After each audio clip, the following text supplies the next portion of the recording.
tentando comprar no cartão o da Tamires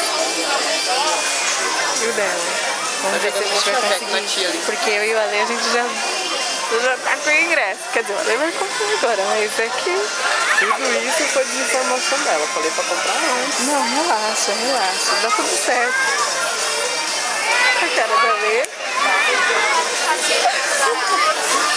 Vamos desligar. Beijo. Se elas não entrarem, eu e a Ale se diverte. Tipo, Débora... Dá? Dá. Ó. Nossa, que eles voam. Você devia ter pegado a face dela, né? Vai, de novo. Antônio! Nunes! Dá um Nunes na cara daqui a pouco. Bom, pelo jeito deu tudo certo, mas olha a cara da tiazinha do caixa. Cara do Ale. É isso aí. Beijo. Tchau.